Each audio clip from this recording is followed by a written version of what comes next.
A Story About the Body by Robert Hass. The young composer working that summer at an artist's colony had watched her for a week. She was Japanese, a painter, almost 60, and he thought he was in love with her. He loved her work, and her work was like the way she moved her body, used her hands, looked at him directly when she made amused and considered answers to his questions. One night, walking back from a concert, they came to her door, and she turned to him and said, "I think you would like to have me. I would like that too. But I must tell you that I have had a double mastectomy," and when he didn't understand, "I've lost both my breasts." The radiance that he had carried around in his belly and chest cavity, like music, withered very quickly, and he made himself look at her when he said, "I'm sorry. I don't think I could." He walked back to his own cabin through the pines, and in the morning, he found a small blue bowl on the porch outside his door. It looked to be full of rose petals, but he found when he picked it up that the rose petals were on top. The rest of the bowl, she must have swept them from the corners of her studio, was full of dead bees.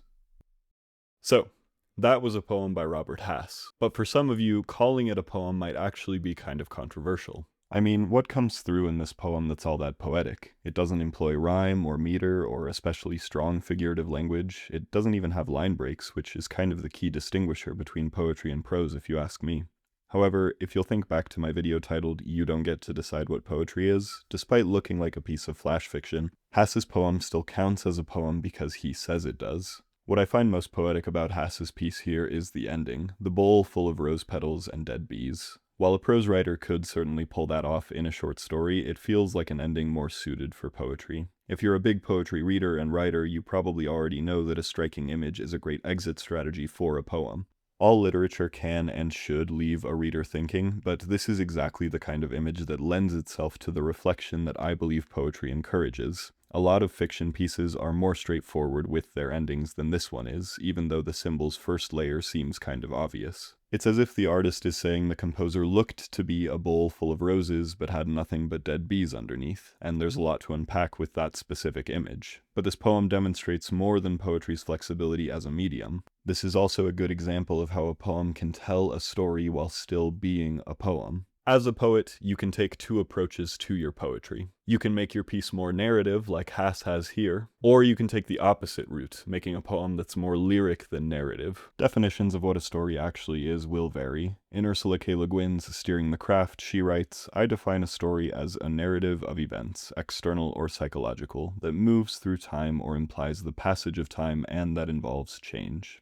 Meanwhile, according to Clint McCown's craft book, Mr. Potato Head vs. Freud, the 5 pillars of narrative fiction are plot, character, setting, dialogue, and theme. Of course, obviously, these elements are transferable to poetry. If you look at Hass's poem again, we can find all 5 pillars there within. As for the elements of lyric poetry, well, there would be many, but some obvious ones, some things that clearly distinguish a poem from a piece of prose, would be rhyme, meter, line breaks, an emphasis on sound and musicality, a focus on image as opposed to plot, etc. And keep in mind, these elements can coexist with the pillars of fiction. As familiar as we might be with stories and narrative, a lot of poems operate on a different principle entirely, and that's the principle of lyricism.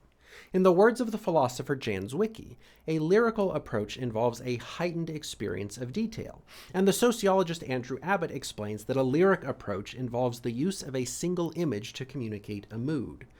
The lyrical is momentary, he says. This, above all, is what makes it non-narrative. It's not about something happening. It's not about an outcome. It is about something that is a state of being. So where narratives have characters that go on journeys and sequences of events that follow their plotted course, lyricism involves a more meditative attention to detail. The goal is, in a way, to step outside the flow of time and to draw the emotional resonance out of a moment.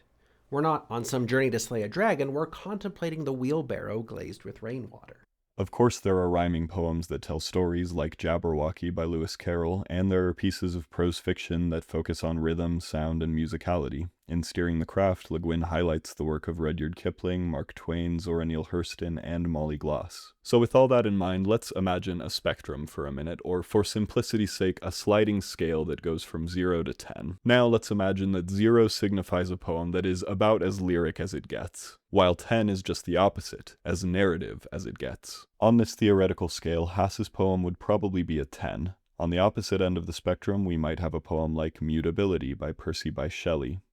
We are as clouds that veil the midnight moon, how restlessly they speed and gleam and quiver, streaking the darkness radiantly, yet soon night closes round and they are lost forever. Or like forgotten lyres whose dissonant strings give various response to each varying blast, to whose frail frame no second motion brings one mood or modulation like the last. We rest, a dream has power to poison sleep. We rise, when wandering thought pollutes the day. We feel, conceive, or reason, laugh or weep, embrace fond woe, or cast our cares away. It is the same, for be it joy or sorrow, the path of its departure still is free. Man's yesterday may ne'er be like his morrow, naught may endure, but mutability. As far as I can tell, this poem has no plot, dialogue, setting, or characters. It has a theme, obviously all poems have themes, and a pretty clear one at that. Shelley puts a nice little bow on his poem with the last line, naught may endure but mutability. He's hearkening back to that maxim attributed to Heraclitus, the only constant in life is change.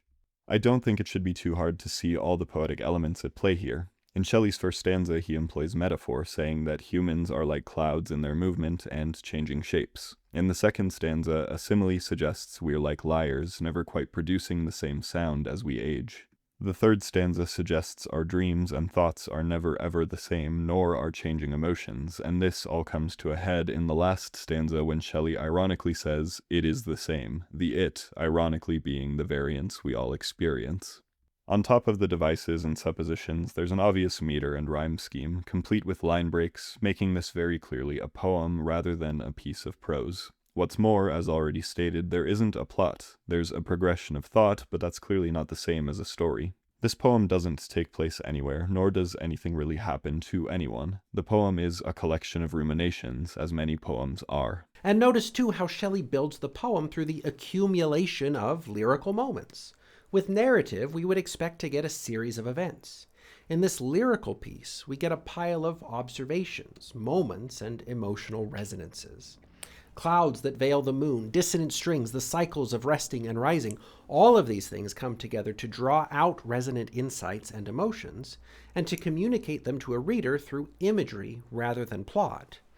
That's about as lyric as it gets, don't you think? But that raises an important question. What is plot? Definitions will vary. Le Guin writes, I define plot as a form of story that uses action as its mode, usually in the form of conflict, and that closely and intricately connects one act to another, usually through a causal chain, ending in a climax. But most serious modern fictions can't be reduced to a plot or retold without fatal loss except in their own words. The story is not in the plot, but in the telling. It is the telling that moves. And if we return to Clint McCown again, he turns to Aristotle.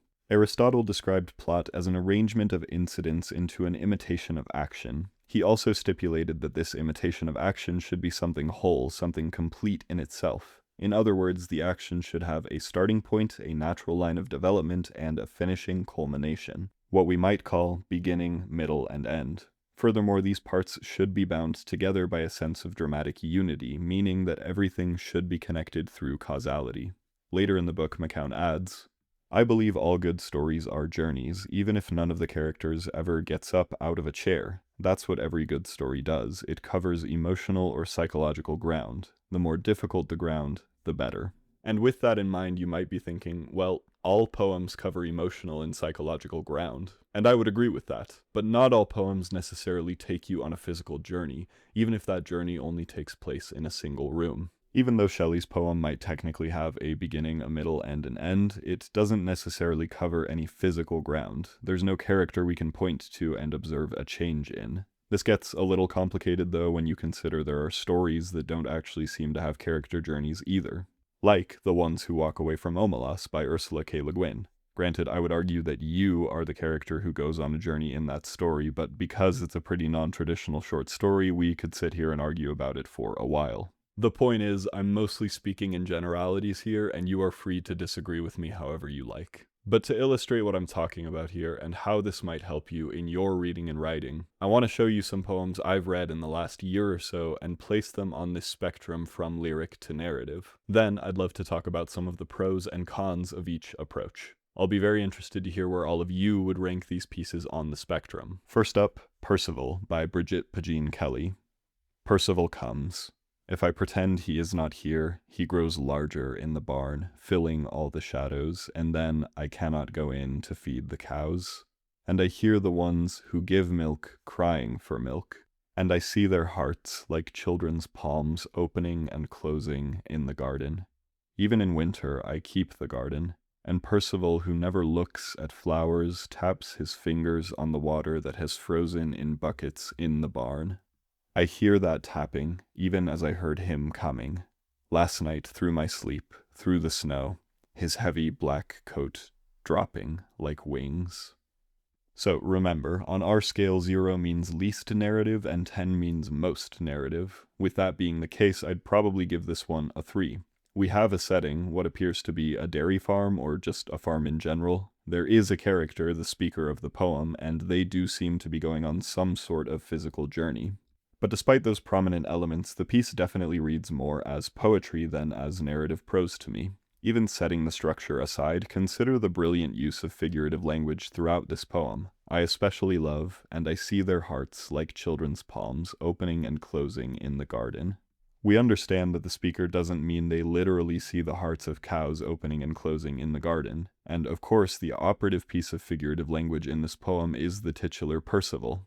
Consider the first 2 lines and the last 2 stanzas again. Percival comes. If I pretend he is not here, he grows larger in the barn, filling all the shadows. And Percival, who never looks at flowers, taps his fingers on the water that has frozen in buckets in the barn. I hear that tapping, even as I heard him coming. Last night, through my sleep, through the snow, his heavy black coat dropping like wings. All of this leaves a reader to wonder who or what exactly is Percival. We don't get the straightforward answers that a narrative would likely provide us. The answer is, in great part, up to poetic license. I showed this poem to my patrons, and one of them, Saren, suggested grief or self-doubt as possible interpretations. But he also pointed out that Percival was likely left intentionally vague so as to be more personal to each reader, and I can definitely see all those interpretations. On an initial reading, I thought Percival was perhaps winter, but he seems to interact with the elements of winter rather than causing them. So then I wondered if Percival was night, but more likely I think Percival is probably a metaphor for depression, or maybe seasonal depression specifically, and the executive dysfunction depression causes. That said, Kelly's poems can be a little hard to understand, this perhaps being the easiest to digest in her collection Song, and we'll talk more about that later. For now, we'll move on to Ichthyomancy by Vivian Faith Prescott. Noun. 1. The divination of fish. My father and I watch the ocean for jumps and ripples and flashes of light. 2. A sea lion splashes, rises from the sea, shaking its head with a mouthful of salmon. We yell and point, and out come the binoculars. 3. Witness. 4. The next day we catch 2 salmon. 5. Divination of entrails. My father slices salmon, pulls guts and gills, holds a salmon heart in his hands. 6. We make offerings to gods, save bright orange eggs, toss the skin and salmon head for the eagles. 7. Blood soaks my father's t-shirt, blood splotches to his elbows. 8. He recalls his first king salmon, caught with a stick rod, pulling him around in his tiny skiff. 9. He recalls the Huna spoon and little Joe, and another time when a hook in his hand nearly pulled him overboard. 10. Now we offer memories, learn how to interpret omens of a good fishing season or an unknown voyage, this latest storm, this fat slice of fish, sizzling in the pan, this warming sea. As far as the scale goes, I would say this one is a 6, but maybe a 7. You can do the meme now if you want. It's a little hard to place, as are all the poems here. The form is important to note on this one. At a glance, it sort of looks like narrative prose, but Prescott wrinkles that impression by formatting the piece almost like a dictionary definition, though that formatting choice grows less and less explicit as the poem goes on. What's more, there does seem to be a physical journey taking place here. We can note that the poem starts in one place, catching fish, and ends in another place, cooking fish. That said, each individual piece of the poem kind of reads more like a disconnected anecdote rather than a logical causality, and yet I feel there is a logical progression to each piece of the poem.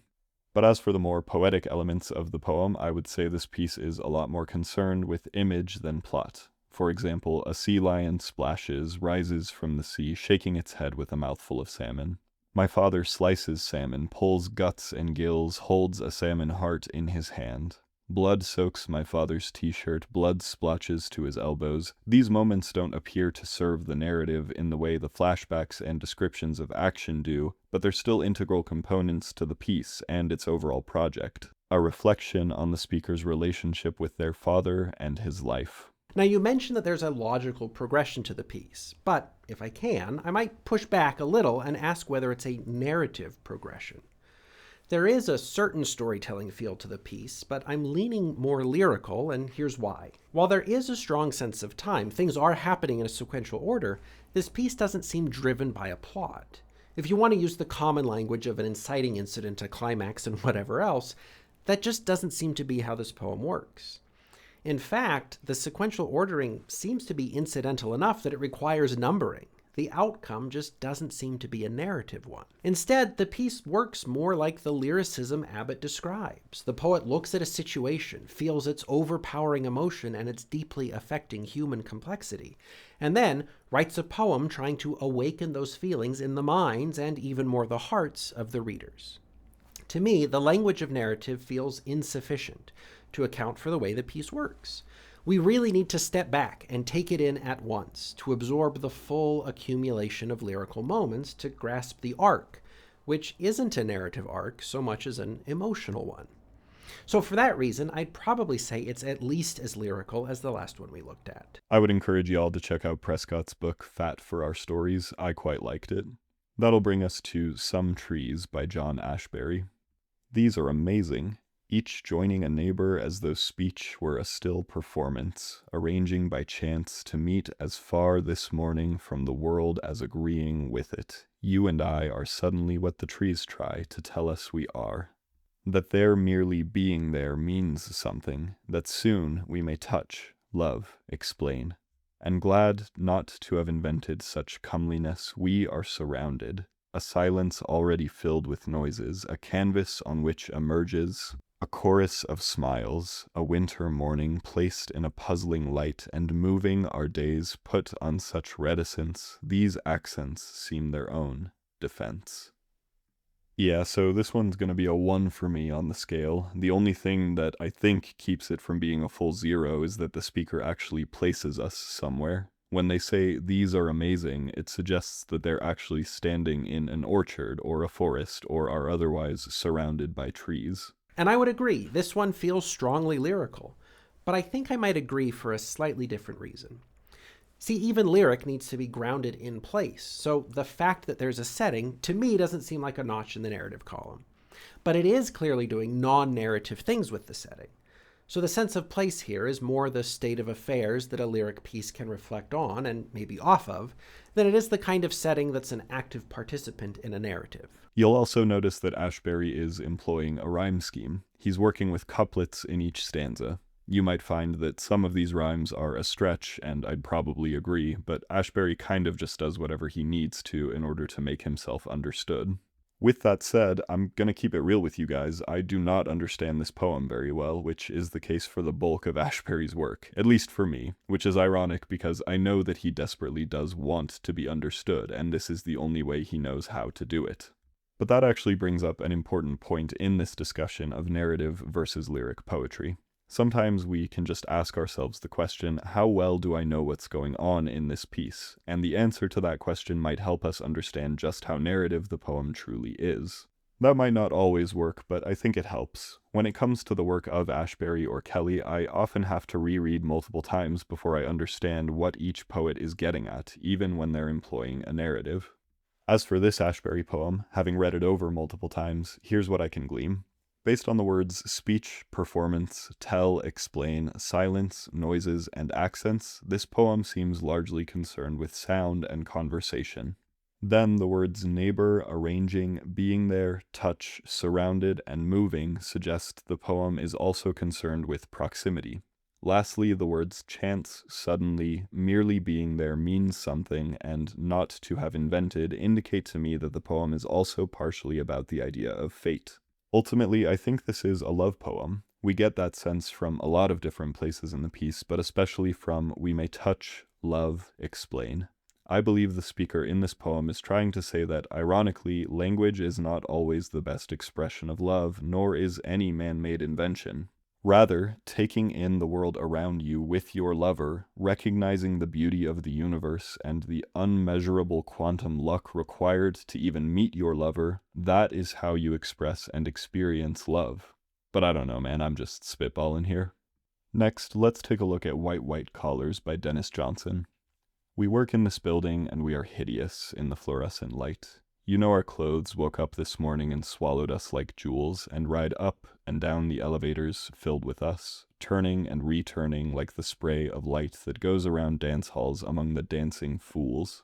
My office smells like a theory, but here one weeps to see the goodness of the world laid bare, and rising with the government on its lips, the alphabet congealing in the air around our heads.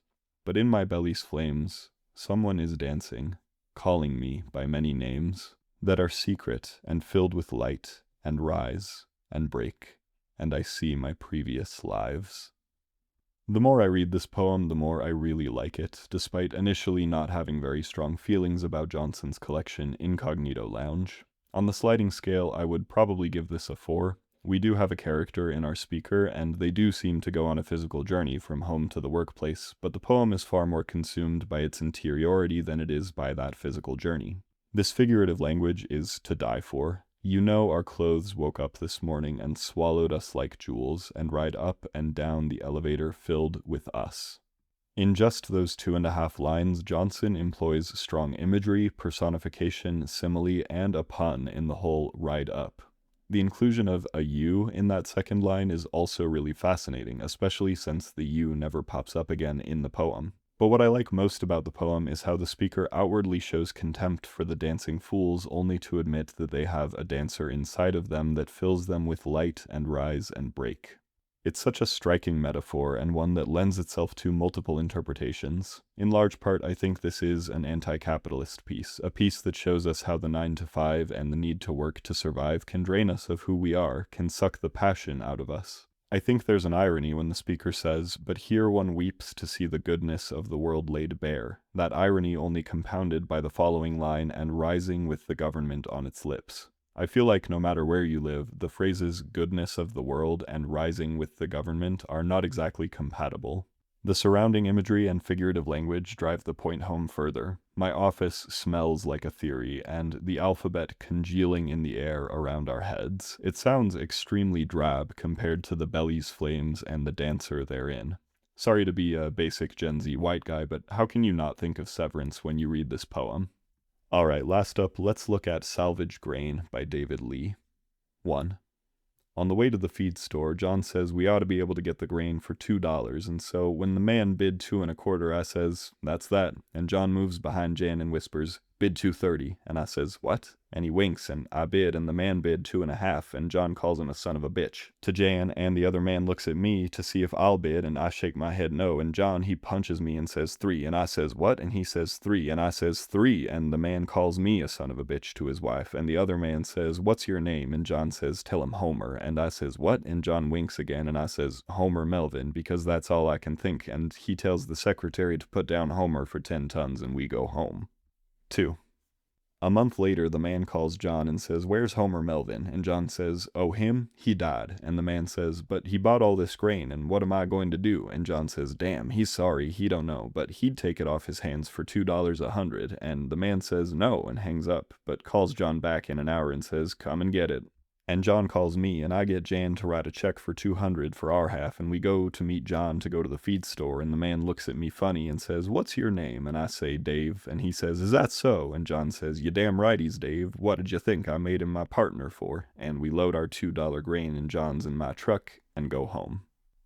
I won't spend a lot of time on this one because it's probably pretty clear about where you might place it on the spectrum. Lee is employing some poetic elements, most obviously his dialect, the line breaks, and the divided and numbered sections, but even so, this poem still clocks in at a 9 for me.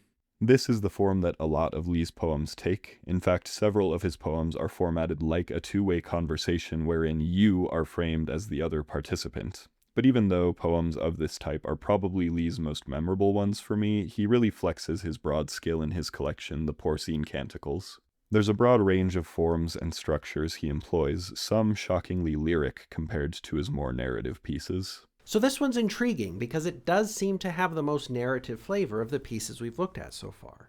At its heart is this anecdote about John and Dave and their deceptive grain deal, but if it were just meant to tell a story, well, it could do that without the lines and numbered sections, so it seems like the poet has something else in mind. Like, yeah, it could just be part 1 and part 2 of the story, but it could also be working maybe more like a series of 2 paintings that are side by side. The relationship between the two is chronological, but it could also be designed to invite us to reflect on the emotional state of the speaker as a clueless accessory to deceit in the first part, and then as a passive but knowing accomplice in the second. So the tension is less in the resolution of the story and more, I think, in the resonances of moods between these 2 vignettes. In other words, I would agree that this poem is acting more narratively than the others we've seen, but it still strikes me as much more lyrical than your typical work of short fiction. So it's more of a poem that's borrowing some narrative techniques than it is a narrative borrowing some poetic techniques. So maybe I would say it's a 9 if the scale only includes poetry, but it's probably more like a 5 if the scale includes other kinds of writing too. So let's start to wrap things up. This video was largely inspired by a lecture from one of the faculty in my MFA program, Vandana Khanna. You should definitely check out her poetry, especially if you're a fan of mythology. She introduced me and my peers of this idea of the spectrum of lyric and narrative. But even before her lecture, I was doing a lot of self-reflection and thinking about how I often prefer narrative to lyric poetry. I don't know for sure why that is. Maybe because I'm also a fiction writer, and so I like to see where narrative fiction and poetry overlap. It might also be that often, narrative poetry is just automatically more engaging than lyric poetry. I think it's easier to get invested in something when there's a story to it, but I would love to hear where your preferences land. Okay, if you wanted a fight, now you've got one. Well, I mean, you're probably right, but only in the sense that we generally have more experience with narrative in the day-to-day. So for most people, making sense of narrative is probably more intuitive. But there's something uniquely piercing about a good lyrical poem. Lyrical writing just does things that stories can't, so I'm not opposed to narrative, but I am always eager to point out its limitations. Frankly, I think a lot of people struggle to read and write and enjoy poetry because they try to understand it the way they're used to understanding narrative texts. Treat poems like stories and you're going to misread them, or at the very least, miss some of the important lyrical work that even more narrative poems are doing. And really, that's what's so exciting about this discussion that you've invited me to be a part of. I think it's a great way to show how poetry, like all kinds of writing, exists on a sliding scale, and how just treating it like another kind of storytelling is really a recipe for frustration. And maybe just as importantly, that 2 thoughtful readers can read the same piece and draw different conclusions. So really, I guess when I say that we're in a fight, what I mean is, thanks for bringing me on to talk about these poems. Lyricism is absolutely the way to go all the time 100%, but I guess narrative's okay too. Well said, Andrew. Narrative is far preferable to lyricism, isn't it? No, but seriously, thank you so much for your thoughts here. I'll wrap up with just a couple more from my professor. Khanna also pointed out to us some of the pitfalls of narrative poetry. Sometimes the story can actually get lost in the more poetic elements, or conversely, the poetic elements might get lost in the story. And that might take away from what a lot of people really love about poetry. What's more, depending on how you use your narrative or poetic elements, there might be an intimacy that gets lost either way. And in some narrative poems, the length can just be too much for the average poetry reader. On the flip side, poets have a lot of advantages that narrative writers often don't. Even in narrative poems, poets can circumvent a lot of conventions by which prose writers are bound. Kana told us to think of stories as paths of stepping stones. In a conventional story, you want to step on every single stone for coherence's sake, but in a poem, you're allowed to skip some stones and still make it to the other side of the path. In some narrative poems, you don't even have to resolve your conflict. Instead of resolving it, you can live in it. Where a narrative poem is a story, Kana described a lyric poem as a crystallized moment with a 360-degree view, basking in the sound and music of that moment. Even so, in a narrative poem, you don't want to lose the pleasure of poetry.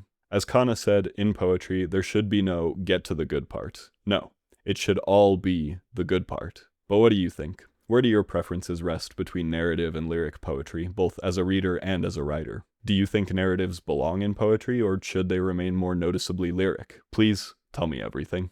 And hey, before you go, take a look at this poem. This is a piece from one of my patrons, Elangel 2. Now that my eyes are open, closing them would be a sin. I had a dream the other night, far up in the sky, in a plane stuffed to the brim. I saw a young mother, a long dress ended at her feet, black and white olive branches adorned her headscarf. Hands bloody from beating the floor, face only blemished by tears, sobs racked her thin frame.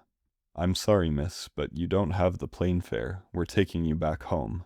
She sobbed at my feet, for she was mother to a daughter of only 3 years. Please, she begged, won't someone take my daughter? The girl was bright eyes, rosy cheeks, and dirty hair. She couldn't have known the gravity on her mother's shoulders. That home they were being sent to isn't a war zone, it's a hell of man's own making. I started to stand, hand outstretched, an olive branch. My mother tugged me back down. I woke up with tears cementing themselves to my face. I still think about her sometimes. I want to tell her I'm sorry. For the chance to submit your work at the end of my video, or if you just like what I do and want to support, you can consider donating to my Patreon too. For just $3 a month, you can see videos early, hear about the books I'm reading each month, and join the Patreon Discord server. We have a lot of fun in there. We do prompts together and open mics every other Saturday. For the first half of March, our prompt was to generate 9 random words and choose 3 of them together to be the title of our piece. It was great. You're seeing my patrons' names on screen right now, and as always, I want to say thank you to them for helping me do what I do. If you want to support the channel in other important ways, please do all the things the algorithm likes, liking, commenting, subscribing, hyping, gathering up dead bees in bowls, that sort of thing. You can follow me on my socials if you want, but no matter what, keep reading, keep writing, and ultimately keep in mind, this is a rough draft. And for sticking around this long, here's a writing prompt for you. Today, I want you to write a very short story, but one that has a beginning, middle, and an end. Don't worry about quality for this first draft, just write it, and write it as a prose poem. It can be an anecdote from your own life, but if you need some inspiration, consider these setups: shopping cart collision, grave robbing, horseback riding, trip to the dentist. After having written the story, take just one moment from the story and crystallize it. Write a lyric poem about just that one portion, giving yourself a 360-degree view with an emphasis on sound and music. So, it's your turn now. Get to writing.